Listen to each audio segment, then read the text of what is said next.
Dear Prime Minister, dear Justin Trudeau, dear Deputy Prime Minister Chrystia Freeland, dear Minister for Foreign Affairs Melanie Joly, dear Ambassador Dion, Ambassador Descotes, dear Ambassador Heusgen,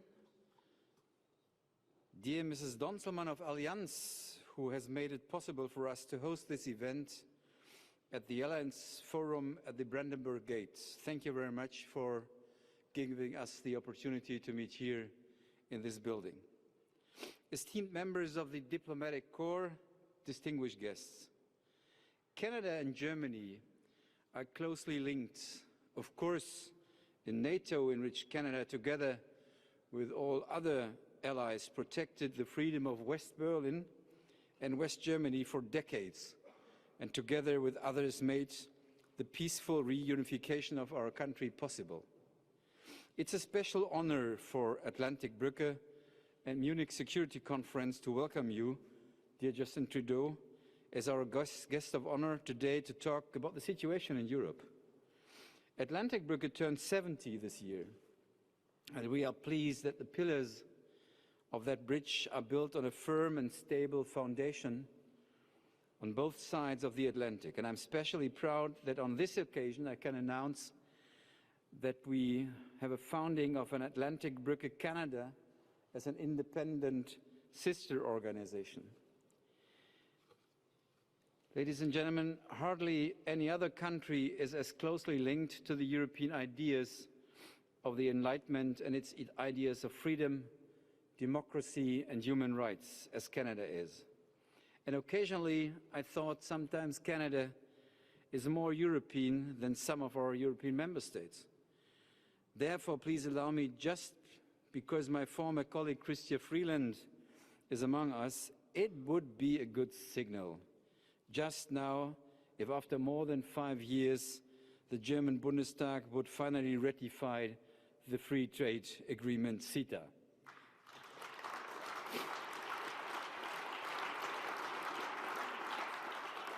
Which not only brings advantages for both sides, but above all is the most modern free trade agreement of our time.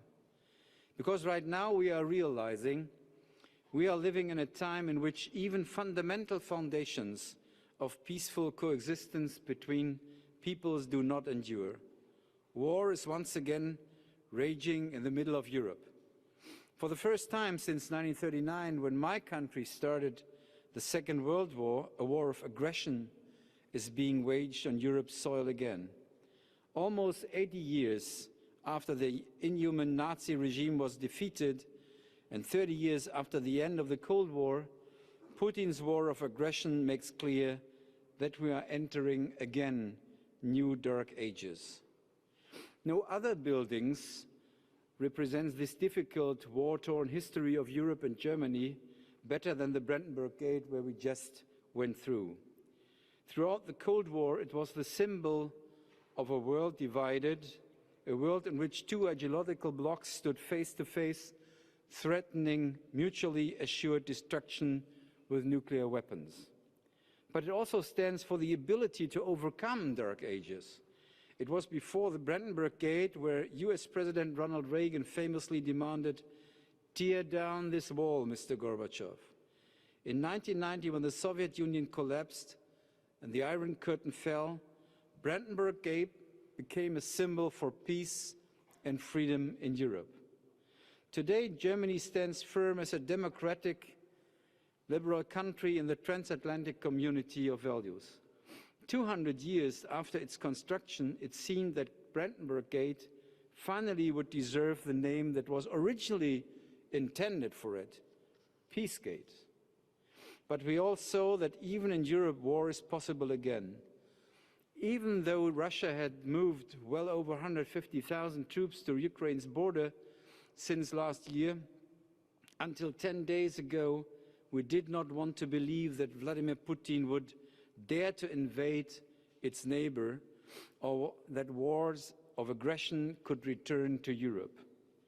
Russia's president's war of aggression is not about Ukraine, but about reconstituting his country as a great power, especially in Europe. He wants to determine the future and fate of Europe again, and it's not the old Soviet Union that serves as his model for this, but Tsarist Russia. Russia's president thinks in the categories of the 18th and 19th century, wages a war with the means of the 20th century, and believes that he can determine the 21st century with it. The conflict with Russia is not about a war of the West against Russia, as Russian propaganda likes to publicly proclaim. Russia is waging a war against all fundamental norms of international law. If the world community allowed this to happen here in Europe, it would be a dangerous lesson for other autocracies in the world. For this reason, we are grateful for all those who condemn this war of aggression and use their opportunities to stand by Ukraine and increase the pressure on Russia's president to finally stop his war of aggression. War is horrible. We feel for the war's innocent victims and admire the brave and courageous Ukrainians standing firmly against the aggression. But we also feel for those in Russia and Belarus that oppose this war and their autocratic regimes, but who cannot express their opinion without having to fear for their freedom and their life. But we must not lose faith in ourselves and the ability of our liberal and free societies to withstand the anachronism of war and autocracy. There is a future. This is precisely why, in this dawning 21st century, the transatlantic partnership is taking on a new significance. We have shown before that a peace gate can be built. If we stand together and never give up or believe that a better world is possible, we can overcome the darkness of war and conflict again. What is clear, however, is that Europe and its member states, especially Germany, must assume a greater role in maintaining Europe's security and peace. I'm glad that my government has now taken bold steps in this direction and shown its resolve to address the tectonic geopolitical shifts stretching beyond Europe and the Euro-Atlantic that we are witnessing at the dawn of the 21st century. And I'm sure, dear Prime Minister Trudeau, you will give us now important guidance on how we can further strengthen the transatlantic community and work together to secure freedom, peace and prosperity in all parts of Europe. Thank you very much for coming and for your commitment.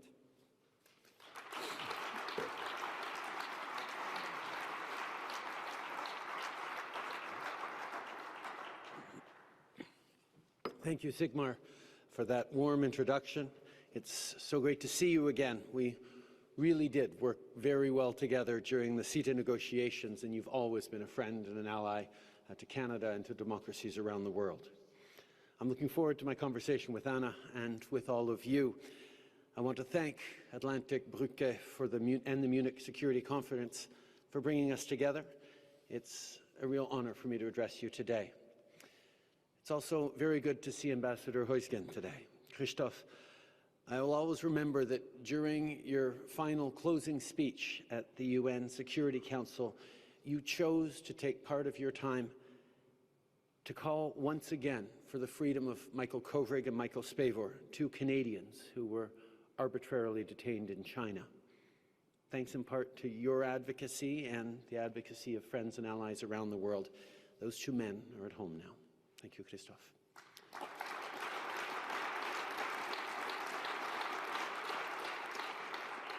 When I was preparing my notes for today's events, I remembered speaking in 2017 at the St. Matthew's Day banquet hosted by then Mayor of Hamburg, Olaf Scholz. Sigmar was there too. He actually delivered remarks right before me that night too. The world has changed in the intervening 5 years, but what I said then remains true today. Canada and Germany have long been partners on the world stage because we share a progressive vision of the world. We understand the importance of international cooperation and partnership, and we value the rule of law and democracy. It's great to be back in Berlin today. Of all places, the people of Berlin know what it is to fight for democracy. I don't have to tell you how much work it takes, because you already understand that democracy never happens by accident. And as we're reminded now, it certainly doesn't continue without effort.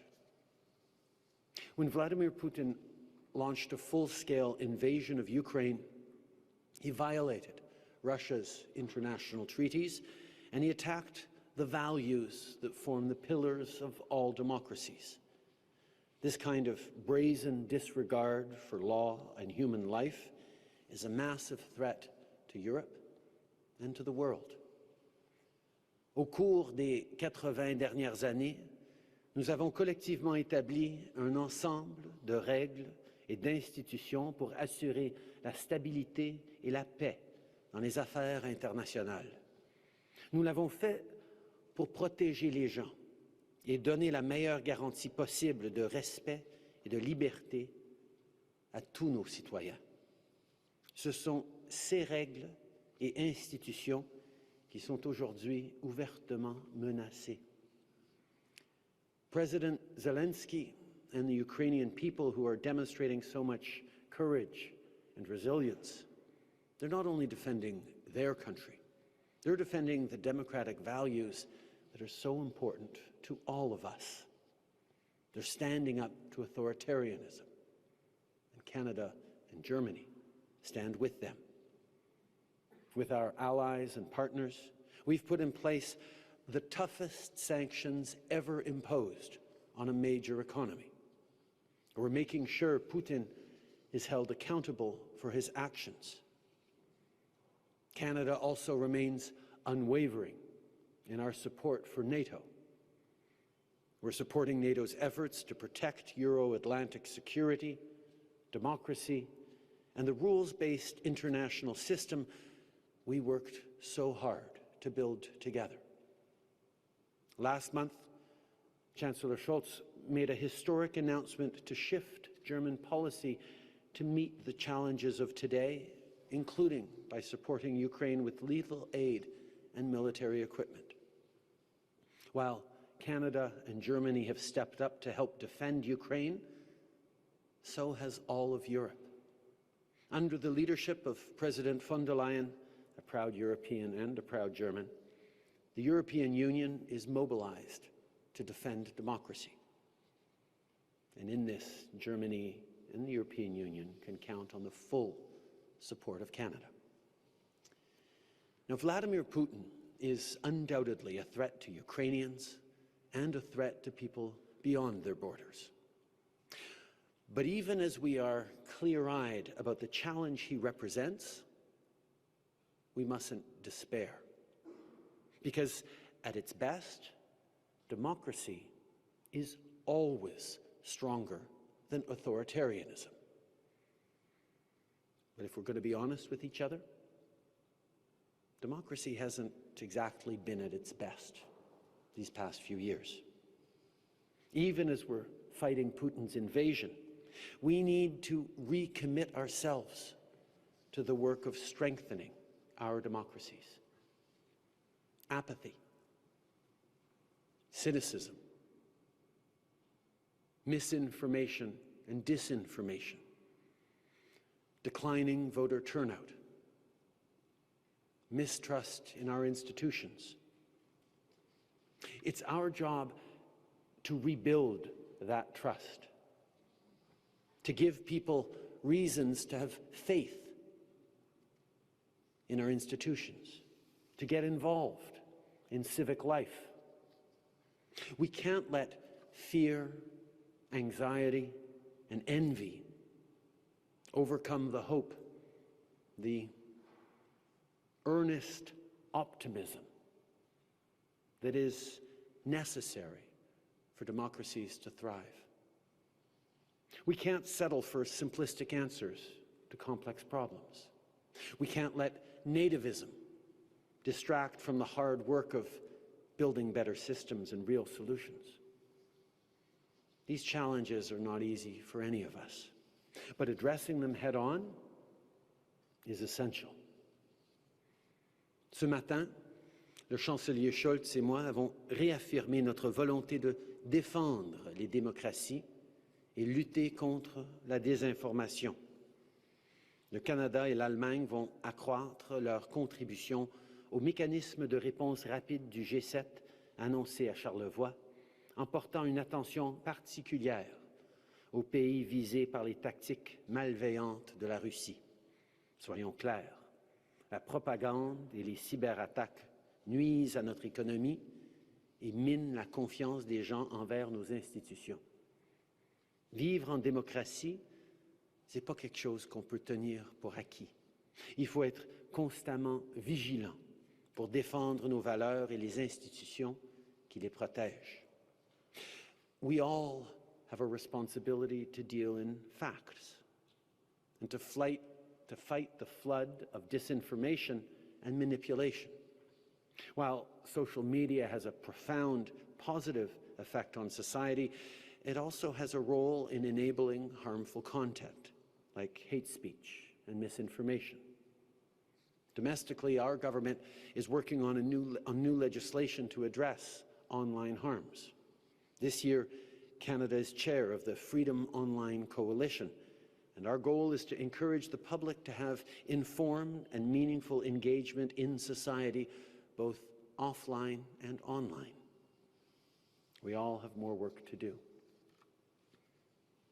In the 1930s, Thomas Mann described how democracy is built on the respect for the infinite dignity of each individual. One of the most powerful ideas Canada hopes to share with the world is our deep and abiding belief in diversity. Not only do we believe in it, we embrace it. Although that's not to say we have it all figured out.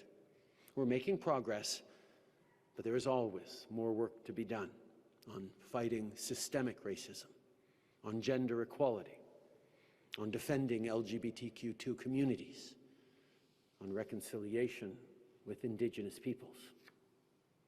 Last summer, Mary Simon became the first Indigenous Governor-General in Canada's history. When she was in Germany for her first state visit just a few months ago, she led Canada's delegation at the Frankfurt Book Fair. Because it's only through sharing knowledge and listening to Indigenous people's perspectives that we can hope to fully achieve reconciliation. That's why we need to stay open to hearing their truths and honoring their stories through books, oral history, and celebrating together their culture. The respect for the infinite dignity of each individual means no one should get left out. And this is also true for people who hold different political views. We all need to commit to more listening and less shouting. Diversity of ideas helps us learn from one another. Talking with people who think differently from us is how we challenge ourselves. And challenging ourselves is how we grow. So by strengthening our open, inclusive societies, everyone benefits. Democracy benefits. It's true for Canada, it's true for Germany, and it's true for everyone around the world. Il y a encore beaucoup de défis devant nous. La guerre en Ukraine, la pandémie, la crise climatique. Les conséquences sont réelles et elles touchent la vie des gens dans leur quotidien. Pour affronter ces crises, nos démocraties ont besoin d'être solides et robustes. Et nous devons continuer de travailler ensemble. Whether it's the immediate challenge of high gas prices or the long-term consequences of climate change, democracies need to be at their best to have the tough conversations needed to figure that out. Earlier today, Germany signed on to Canada's Global Carbon Pricing Challenge, and Canada signed on to Germany's Climate Club. Now, not only do we both have a price on pollution at home, we'll both be driving this work on the world stage, too. Canada and Germany are also two of the world's biggest economies. So when we stand united on something, it matters.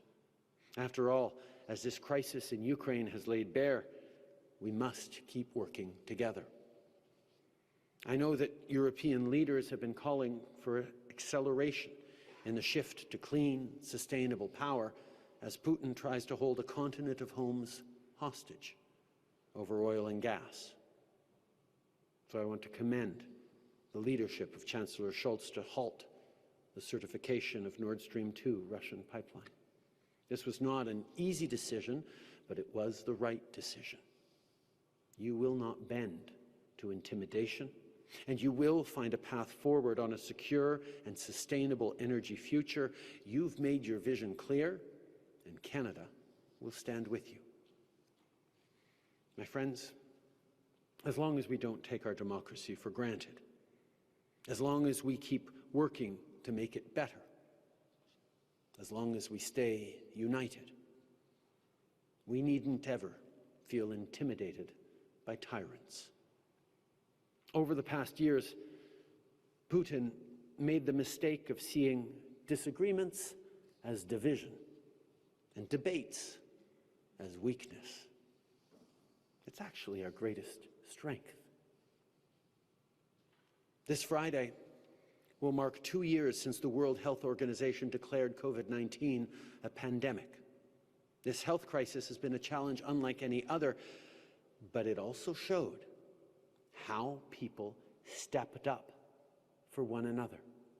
Everyone rolled up their sleeves and worked together. That is the story of the pandemic. We worked together, just like we're seeing now from people all around the world offering to welcome Ukrainian refugees and send humanitarian aid. Vladimir Putin made serious miscalculations.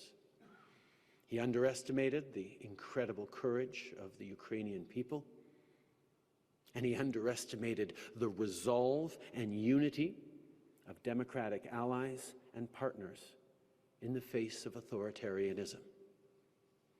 En ces jours sombres, le courage des Ukrainiens est une source d'inspiration pour toute la planète. We have to continue fighting lies with truth, fear with facts, division with unity. As you all know, the Atlantik-Brücke turns 70 years old this year. I can tell you that this bridge of transatlantic cooperation between our nations will remain strong and sturdy for many years to come. Like I said, a lot has changed since I was in Hamburg 5 years ago. However, the importance of working together to allow democracy to flourish and ultimately to prevail is as true today as it was then. Democracy is not just a concept in a political science textbook. It's our everyday lives. Standing up for our shared values requires constant efforts. But I know that Canadians, Germans, and people everywhere are up to the challenge. In the words of President Zelensky, light will win over darkness. Merci beaucoup. Thank you all. Dankeschön.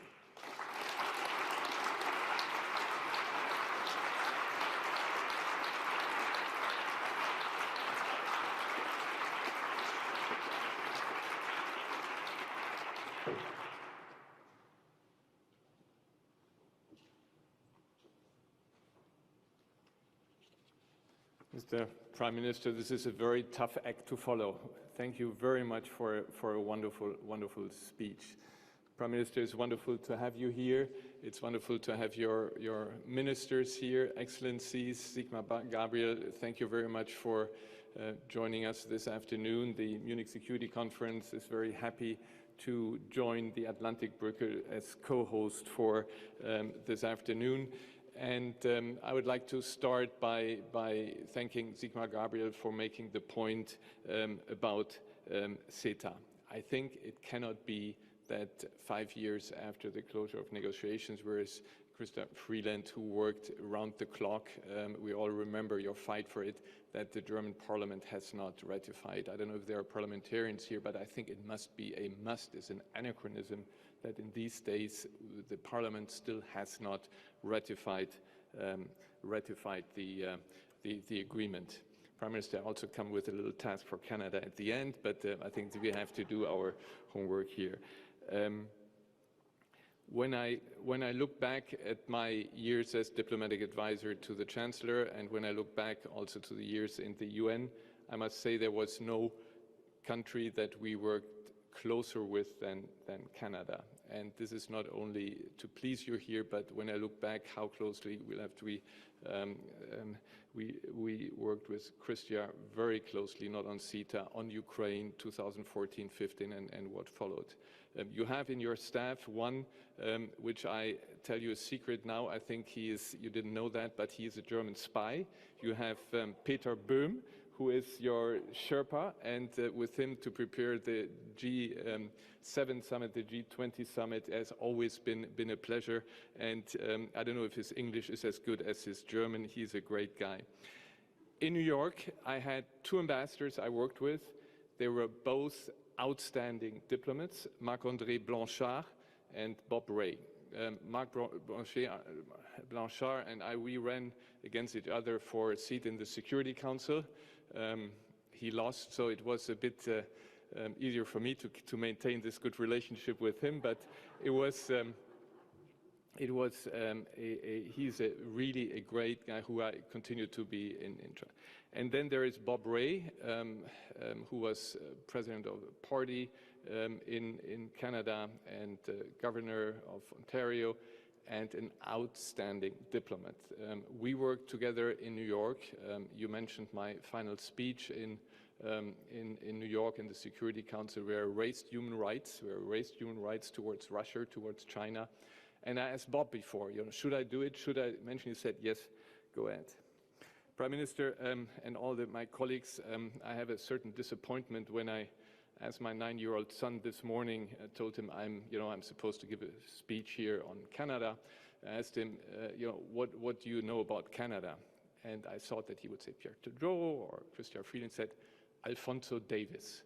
So he is, for those of you who do not follow soccer, he is the left defense of Bayern Munich. He won the Champions League in 2020, hero of my son, so this stays in the family. Now, more seriously, I don't want to give a long speech. You have said it all. This was a wonderful speech that you. I think that we are we live in very tough times. I think that many of us, also diplomats who have been around for some time, have not been in as a critical situation as we are in today. I totally agree what you said, Prime Minister, about democracy is always stronger, but we have to make sure that we prove that our democracy is more efficient, it works, people feel represented. What you said about apathy, misinformation, mistrust, it's all right. But also I wanted to say to echo what you said on diversity. We live in Berlin, the Germans here, most of them. Berlin is also an example of diversity, and I think Germany has, just as Canada has, enormously benefited from diversity. Going back to soccer, without diversity, we wouldn't have won the World Cup in 2014. But again, we have to work on this, and it is not easy. When I worked with Marc-André and Bob in the UN, we could see, when I was in the Security Council, we could see day after day how difficult it was for democracies, for the countries that are for the respect for international law, for the UN Charter, for the Universal Declaration of Human Rights, to make their point and to get across that this is what the world should stand by. And while we have this unity in our alliance, we have it in the European Union, we must not have illusions.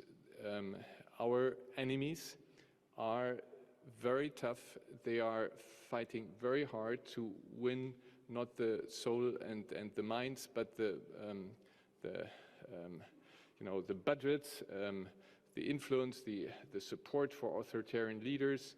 And we have to be careful that we are not only look into our own countries, our own European Union. We have enough problems. When you look at right now, I had a conversation yesterday with the mayor in Hungary, who is the candidate for the opposition for the elections in Hungary, who clearly said that when you look at Hungarian public opinion, when you look at the media, it's more a pro-Russian stance that you could imagine. And this is in a country that in 1956 has witnessed its own Russian aggression. So we have to fight for it. It's not self-evident that we will win, and we have to work in Europe, outside Europe, in North America, but we have to pay much more attention to Latin America, to Africa, to Asia.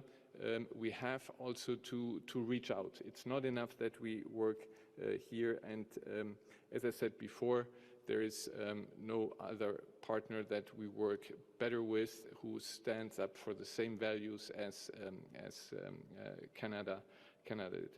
I said at the beginning, and I don't want to stand between you and the debate now, there's one thing, and allow me to mention that. I was always very outspoken in the Security Council. There's one thing which always hurt me, and that was when we discuss at the UN, Christian, you know it, Foreign Minister knows it, when we discuss about the reform of the Security Council. I deeply believe that we need, if we believe in the UN, we need to reform the composition of the Security Council, because it doesn't reflect the realities of this world. And it always made my heart bleed that I saw Canada, together with some other friends, aligning themselves with China in preventing to at least have text-based negotiations. That is a text which differs with several options in it, so that we can actually enter into negotiations. China always tries to prevent that, and unfortunately also Canada, Christian and the Foreign Minister, together with some other countries, also were stood on the brakes. I think we have to change that. From a personal view, I think that the Canadian position on substance on the reform is one that I would personally subscribe to. I don't speak for the Foreign Ministry anymore, but I think you have to go for it. So let me make this plea for something that I was working very hard on while I was in New York. Let's get the reform of the Security Council on track, so that we keep the UN as the one organization that was created after the Second World War, after the catastrophes that we lived through, the catastrophe that we see right now playing out in Ukraine.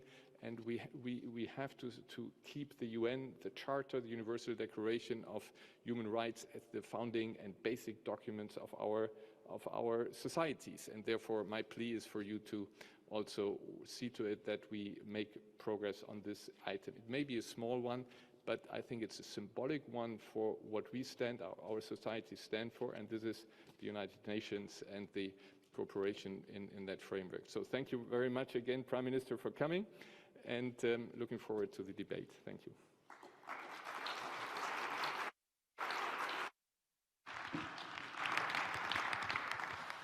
Oh, thank you very much, Prime Minister, for taking a few questions from the audience. And from me, my name is Anna Sauerbrey. I'm a foreign editor with the German weekly newspaper Die Zeit. I would like to start with the one question that is, I think, on all of our minds right now, and that is the question of your assessment of the situation in Ukraine. Do you think Ukraine can win this war? Will Ukraine survive as a sovereign country? Yes, I do. Unquestionably. The question is how long it's going to take, how we manage to get there with the least amount of loss possible, how we are able to ensure that Ukrainians continue to thrive in a vibrant, independent country. Russia's invasion of a sovereign, independent neighbor for narrow, not even narrow, very personal self-interests by Vladimir Putin. It's not in the interest of the Russian people to be invading Ukraine. And the world is strong and united against it.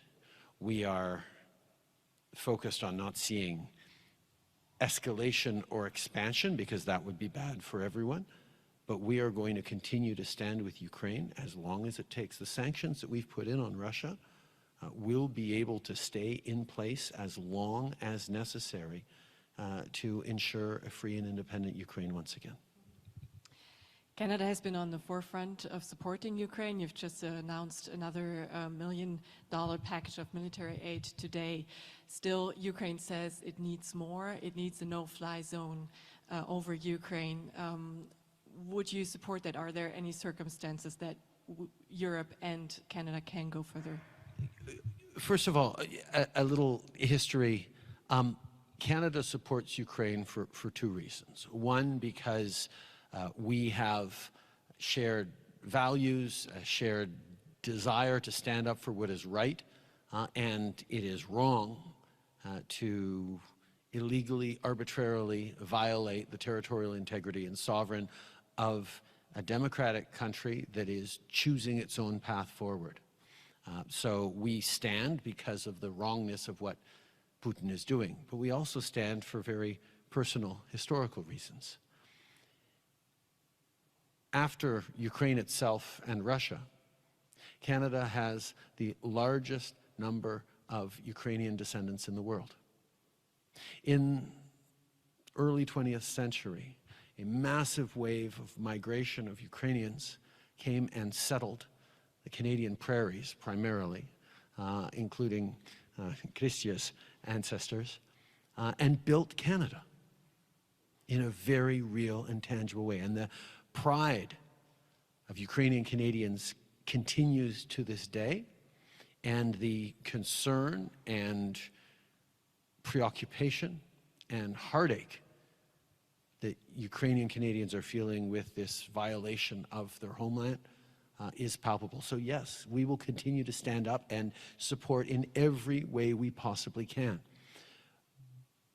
But NATO has made the determination, and we agree and stand with NATO, that direct conflict between NATO planes or fighters and Russia would not bring about a better outcome for Ukrainians, nor would it bring out a better outcome, especially for the rest of the world. That the crippling sanctions we are putting forward, the condemnation of the world, and let us be clear, yes, this is a European conflict, but it has ramifications around the world. And in my conversations and in my foreign minister and finance minister's conversations with people around the world, from African leaders to Asian leaders to everywhere, the principles at play here, this sort of neo-colonialism that Putin is engaged in, this violent overturning of rules and principles that we all agree to abide by through the UN Charter, is a threat to stability, prosperity, and peace everywhere around the world. And that's why an unprecedented condemnation of 141 countries at the UN is a clear signal that we are all not backing down from this fight. One last question from me, maybe. You can get yourselves ready to ask your questions. But I wanted to ask about something that Europeans are very scared about, and that is Vladimir Putin's threat to use nuclear weapons. He has put Russia's nuclear forces on a special regime of combat duty.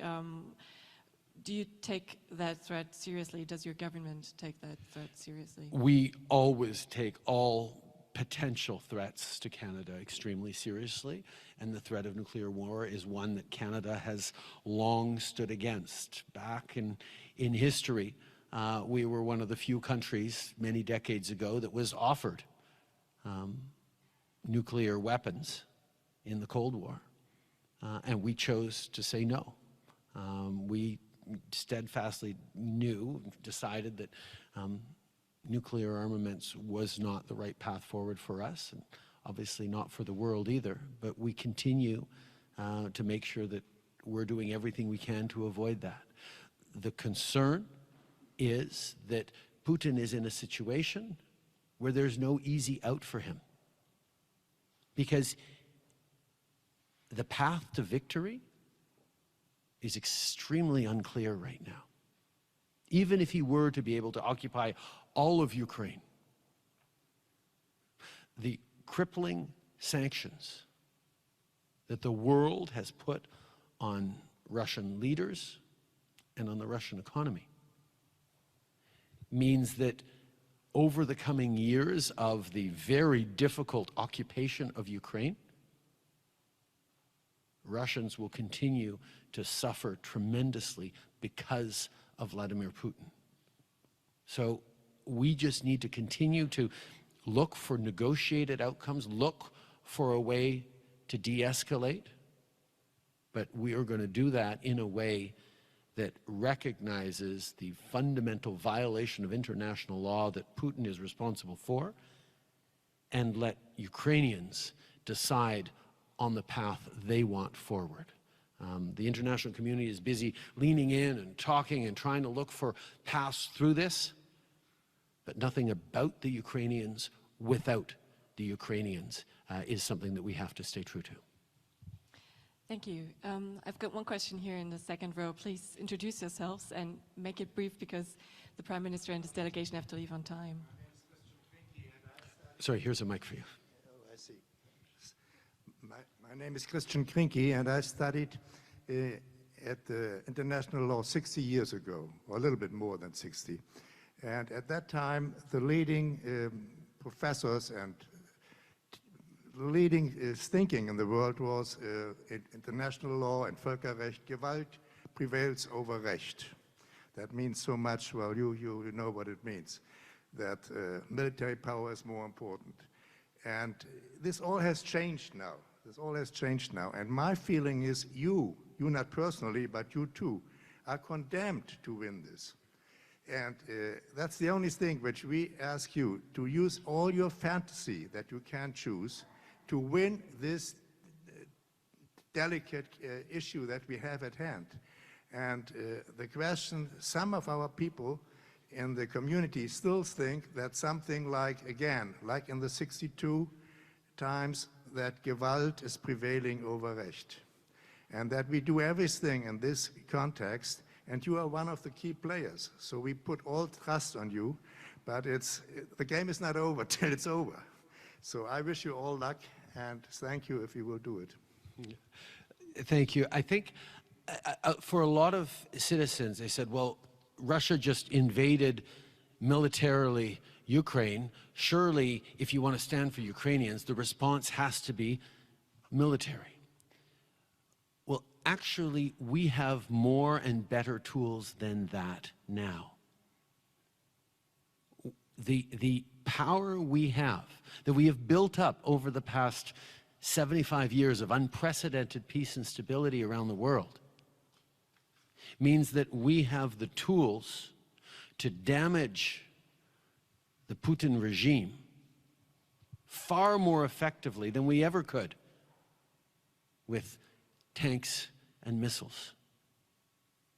That they chose to overturn 75 years of rules-based order, of peace, and by ensuring that they do not benefit from the growth and the prosperity that those 75 years of peace and stability has given the world, is one of the best ways to make sure that they lose, and that's exactly what we're doing. So thank you for your words.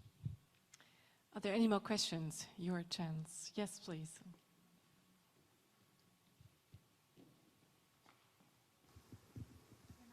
Sorry. Hello, my name is Martin Klingst. I was a US correspondent for Die Zeit for many years, and now I'm a fellow with the Atlantik-Brücke. And I would like to know from you, there's a dispute going on whether, you know, the International Court of Justice and the International Criminal Court of Justice should be, you know, or should be called for take action.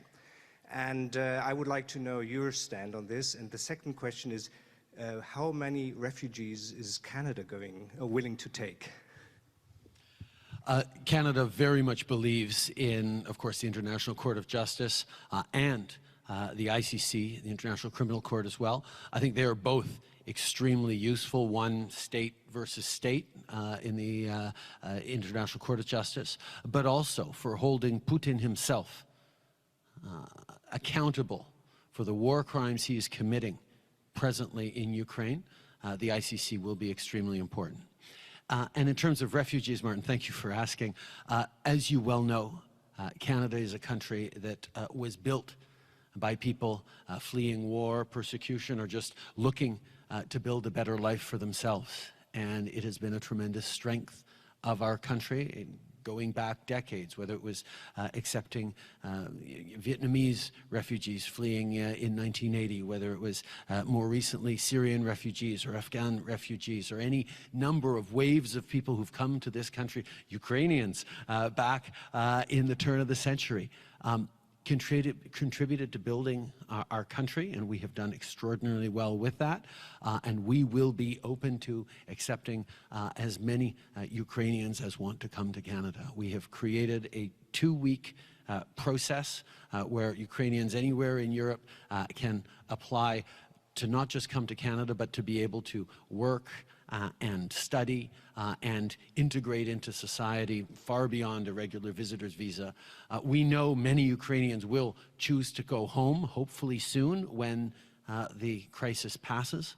But many, hopefully, will choose to also stay in Canada and continue to contribute to our country, as many are focused on contributing to the countries that are welcoming them in all around Europe. It's not quite as easy because you can't get to Canada by land, so the first stop is somewhere in Europe, but we're making sure that that second stop is able to be Canada for those who wish to. I think we can take one last very brief question. Maybe two more. We'll take two more? All right, that's good.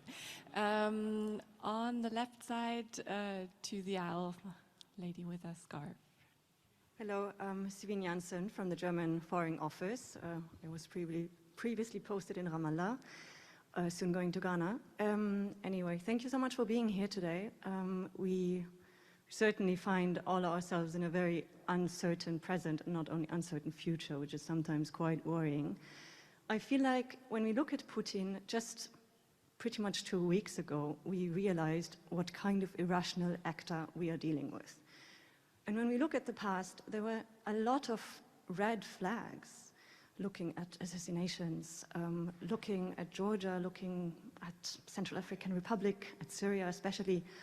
Do you think we really missed those? Should we have acted differently? And would this, I don't know, maybe have changed the situation somehow we are in today? I think there's lots of reflections we have to have. I think there should be a reasonably high bar for countries to choose to take a stand against other countries making decisions. Where that bar is, obviously we've set it at genocide, at responsibility to protect. We could have responded stronger to Crimea. We could have done a lot of different things. I think one of the things we have to recognize, or have to reflect on anyway, is how Putin could have been so mistaken in his predictions of what would happen. How could he not think that, or how could he think that he could invade Ukraine and not have the world respond as strongly as it did? Well, over the past 2-3 weeks, it took an awful lot of work by a lot of extraordinary leaders here in Europe and across the Atlantic and elsewhere to build up a package of sanctions that could be incredibly strong, unprecedented, and also united. Putin expected sanctions. He accounted for it. He didn't expect us to be able to work so strongly together in such an unequivocal way.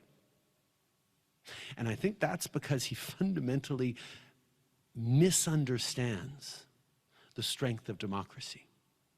I remember conversations, or hearing about conversations, in which he told one of my fellow leaders, the fact that you have to go cap in hand to the people every 4 years and ask them for the permission to keep governing.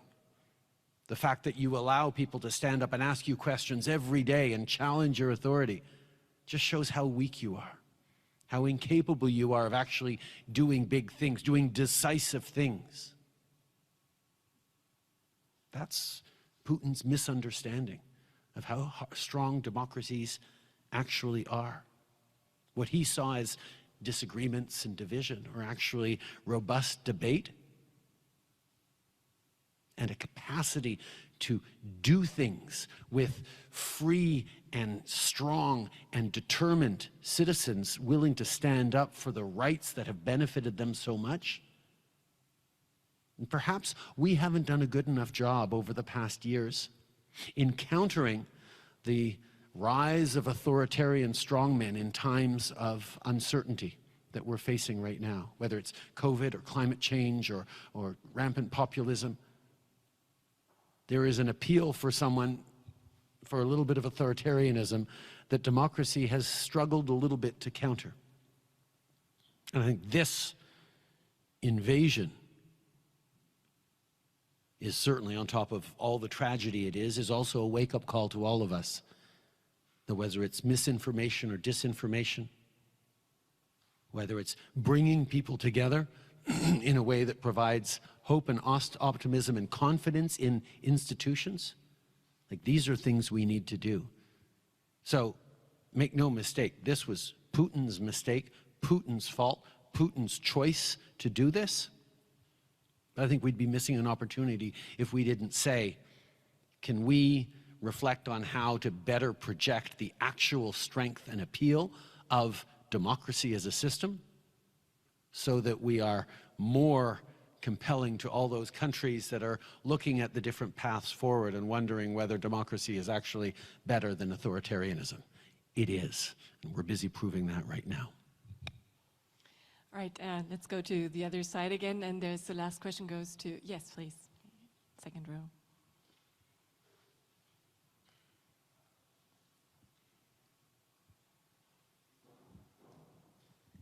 Thank you very much. Prime Minister, you made reference to CETA, as did Ambassador Heusgen, as well as Sigmar Gabriel.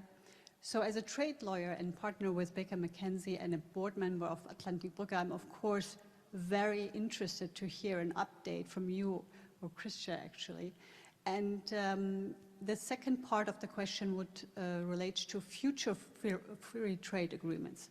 So where do you see the future in terms of including sustainability aspects in free trade agreements? Thank you. Outstanding question. To go to your second part,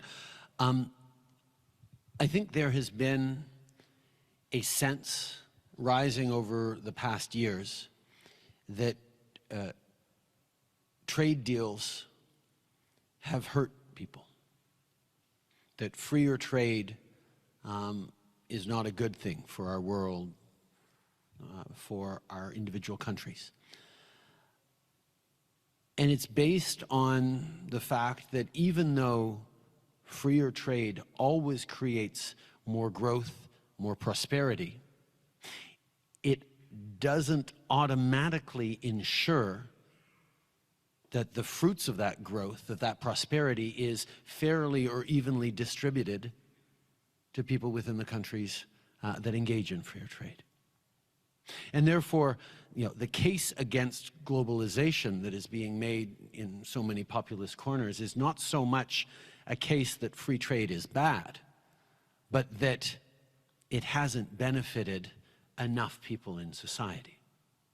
And that's where what we've done with CETA, which was one of the most progressive trade deals ever signed, is build in labor standards, environmental standards, an expectation that spells out how the benefits make sure they go to, working people, to unions, to protect the environment, that it's not a race to the bottom to maximize the profits for a few, as sometimes international trade has done.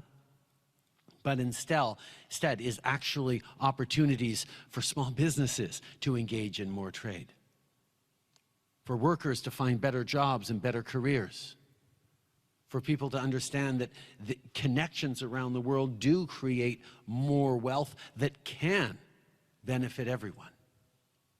And that's the challenge we tried to tackle with CETA. And quite frankly, over the past 6 years, 7 years, something like that, since I've been in office, since 2015, 7 years now, we actually became the only G7 country with a free trade deal with every other G7 country in the world.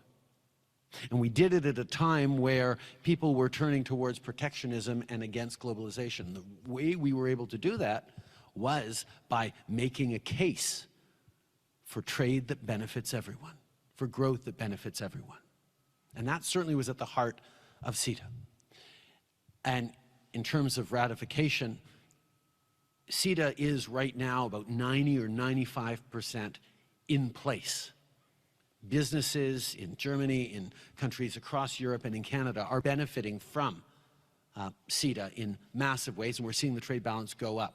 But there are final formalizations that come with ratification, which would be a good thing. And my single argument always on this is I meet regularly European progressives who say, oh, we believe in free trade. We're just not big fans of CETA. And my question for them is, if you can't agree to a free trade deal with progressive, forward-thinking, friendly Canada, and how can you imagine that you'd be in favor of a free trade deal with anybody else? You can't say you're pro-free trade and say, oh, but not with Canada. Come on. And that argument tends to carry the day. Merci beaucoup tout le monde. Thank you so much. Thank you very much, Prime Minister. Thank you. And thank you all for your questions.